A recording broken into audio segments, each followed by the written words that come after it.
की बहुत बड़ी खुशखबरी आज आ चुकी है। जो पिछले 4-5 सालों से आप लोग उत्तर प्रदेश पुलिस कांस्टेबल की भर्ती का इंतजार कर रहे थे, पिछले साल कंपनी के लिए टेंडर प्रक्रिया भी जारी हो गई थी। उसके बाद में आप सभी साथी इंतजार कर रहे थे कि कब ये फॉर्म भरे जाएं।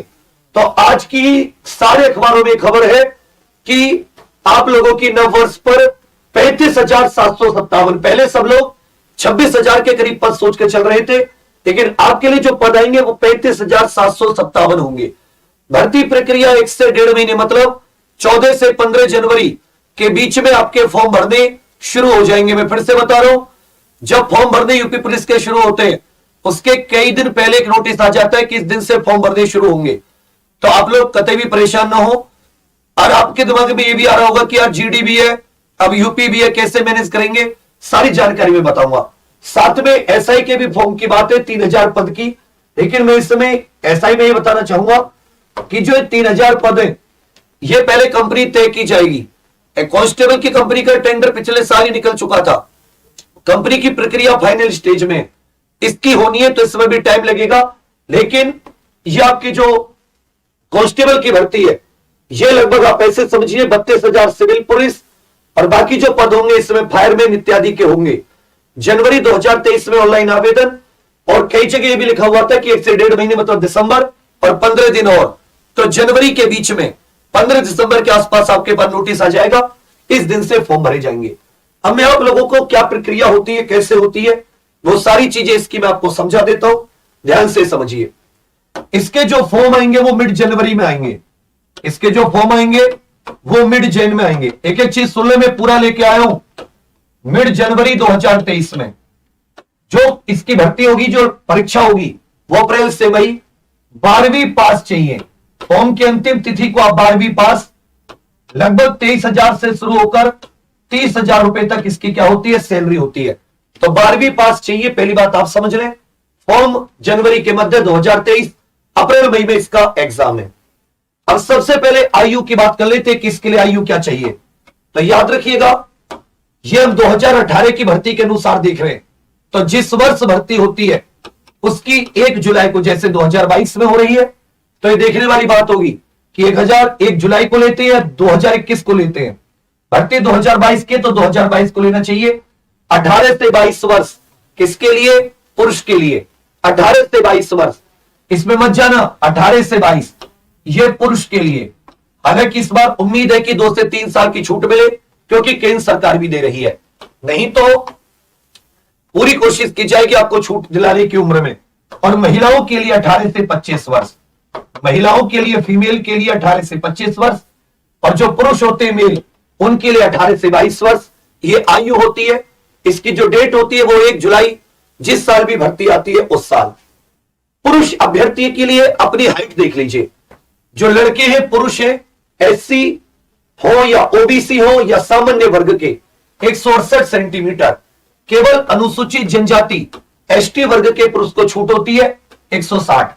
तो सामान्य ओबीसी एससी वर्ग के पुरुष अभ्यर्थियों के लिए 168 सेंटीमीटर।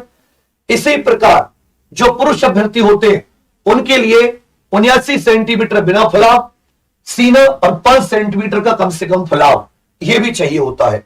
महिलाओं के लिए जो मानक है वो सामान्य ओबीसी और एससी वर्ग की महिला अभ्यर्थियों के लिए ऊंचाई 152 सेंटीमीटर, एसटी वर्ग की महिला अभ्यर्थियों के लिए 147 सेंटीमीटर, न्यूनतम 40 केजी वजन होना चाहिए।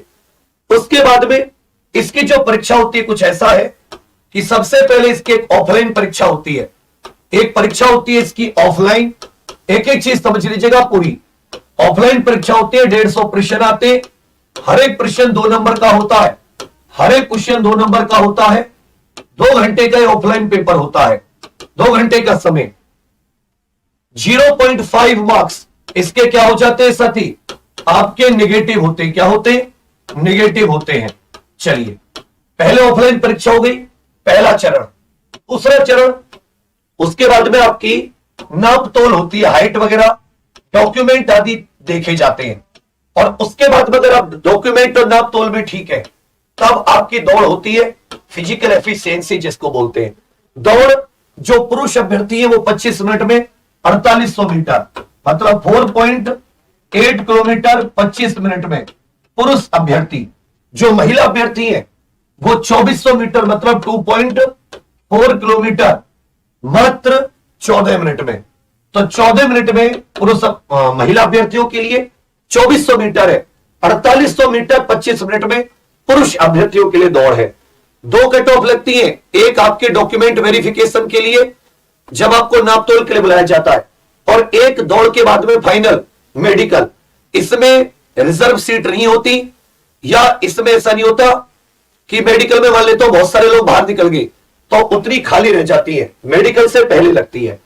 अब इसका पैटर्न देख लीजिए, 150 क्वेश्चन जो आते हैं वो कुछ इस प्रकार से होते हैं कि इसमें 4 सब्जेक्ट होते हैं। सामान्य ज्ञान, इसमें हिस्ट्री, ज्योग्राफी, पॉलिटी, इकोनॉमिक्स, कृषि, उत्तर प्रदेश जीके, कला, संस्कृति, और इसमें मानवाधिकार, नोटबंदी, इन सब को लेकर भी कुल मिलाकर 38 प्रश्न। संख्यात्मक मैथ इसमें 2 प्रकार का आता है, एक नंबर और एक रीजनिंग वाला मैथ। तो मैथ जो है इसके भी 38 प्रश्न, लेकिन उसको 2 भागों में बांटा है। जो रीजनिंग है उसको 3 भागों में बांटा है। टोटल मिला के 37 क्वेश्चन। और हिंदी ये चौथा सब्जेक्ट हो जाता है, 37 क्वेश्चन। एक चीज ध्यान दीजिएगा, इसमें जीके, मैथ और रीजनिंग के क्वेश्चन अंग्रेजी और हिंदी भाषा दोनों में होंगे, हिंदी केवल हिंदी में होगी। तो ये 4 सब्जेक्ट हो जाते हैं। प्रश्नों की कुल संख्या 150, प्रत्येक प्रश्न के लिए 2 अंक मतलब 150 एमसीक्यू आएंगे, जिसके लिए 300 अंक का पेपर। तो मेरिट जो लगती है वो 300 में लगती है।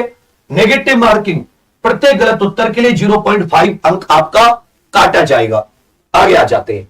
अब हम लोग 41,520 जो आपकी जनवरी 2018 में भर्ती आई थी, 41,520 वाली जो भर्ती थी कांस्टेबल इत्यादि की, तो उसकी डीवी और पीएचटी वाली कट ऑफ देखते हैं। जब आपको डीवी और पीएचटी के लिए बुलाया था, उस कट ऑफ को ध्यान से देखिए।